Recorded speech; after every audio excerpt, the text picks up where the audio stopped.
അതിവേഗ പാതയ്ക്ക് പുതിയ ഡിസൈൻ നിർദ്ദേശിച്ച ഇ ശ്രീധരൻ. RRTS നിരക്കിനേക്കാൾ പദ്ധതി ചെലവും ടിക്കറ്റ് നിരക്കും കുറച്ചാണ് പുതിയ ബദൽ.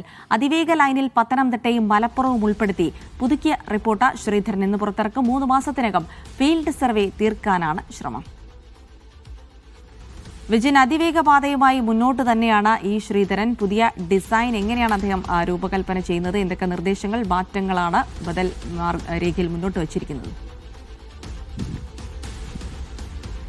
ചെലവ് ചുരുക്കുകയും 2 ജില്ലകളെ കൂടി ഉൾപ്പെടുത്തുകയും ചെയ്തുകൊണ്ടുള്ള പുതിയ മാറ്റമാണ് ഇ ശ്രീധരൻ നിലവിൽ നിർദ്ദേശിച്ചിട്ടുള്ളത്. പുത്തൻ ഡിസൈനാണ് തയ്യാറാക്കിയിരിക്കുന്നത്. അതായത് സമയവും ചെലവും ഇതിൽ കുറയും എന്നുള്ളതാണ് പ്രധാനപ്പെട്ട കാര്യം. തിരുവനന്തപുരം മുതൽ കണ്ണൂർ വരെയുള്ള റൂട്ടാണ്. അതിലെ പുതിയ വേഗതയിൽ പത്തനംതിട്ടയും മലപ്പുറവുമാണ് കൂടുതൽ ജില്ലകളായി ഉൾപ്പെടുത്തിയിരിക്കുന്നത്. ഈ 2 ജില്ലകളും ഉൾപ്പെടുന്ന തരത്തിലുള്ള മാറ്റമാണ് നിലവിൽ വരുത്തിയിട്ടുള്ളത്. ഒപ്പം തന്നെ AC ചെയർക്കാറിൻ്റെ ചിലവായിരിക്കും ഈ യാത്രയ്ക്ക് വേണ്ടിവരിക എന്നുള്ളതാണ്.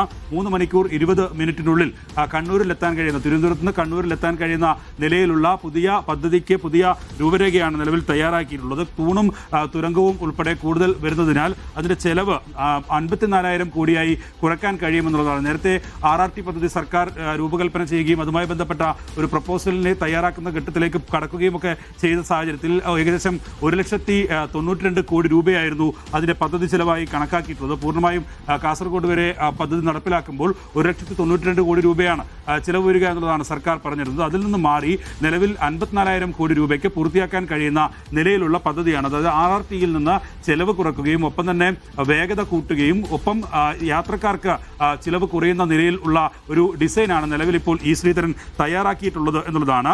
ഇന്ന് ഇത് നിലവിൽ തയ്യാറാക്കിയിട്ടുള്ള റിപ്പോർട്ട് ഇന്ന് സമർപ്പിക്കും എന്നുള്ളതാണ്, പുറത്തിറക്കുമെന്നുള്ളതാണ് വ്യക്തമാകുന്നത്. എന്തായാലും ഇക്കാര്യത്തിൽ കേന്ദ്ര സർക്കാർ അനുമതി നൽകുമോ എന്നുള്ളതാണ് നിലവിൽ അറിയേണ്ടത്. 3 മാസത്തിനകം സർവേ പൂർത്തിയാക്കാൻ കഴിയുമെന്നും ഇ ശ്രീധരൻ വ്യക്തമാക്കുകയാണ്. എന്തായാലും നിലവിൽ സംസ്ഥാന സർക്കാർ RRT പദ്ധതിയുമായി മുന്നോട്ട് പോകുന്ന സാഹചര്യത്തിൽ അതിന് ബദൽ നീക്കവുമായി ബദൽ മാർഗവുമായിട്ടുള്ള ഒരു പുതിയ നീക്കത്തിലേക്കാണ് ഇ ശ്രീധരൻ കടക്കുന്നത്. അത് RRTയേക്കാൾ കുറവ് ചിലവ് വരുന്നതും ഒപ്പം തന്നെ യാത്രക്കാർക്ക് വേഗത്തിൽ കണ്ണൂർ വരെ എത്താൻ കഴിയുന്നതും യാത്രക്കാർക്ക് യാത്രാ ചെലവ് കുറയ്ക്കാൻ കഴിയുന്നതുമായ പുതിയ ഒരു ഡിസൈനാണ് ഇ ശ്രീധരൻ തയ്യാറാക്കിയിരിക്കുന്നത്. ജിൽസി.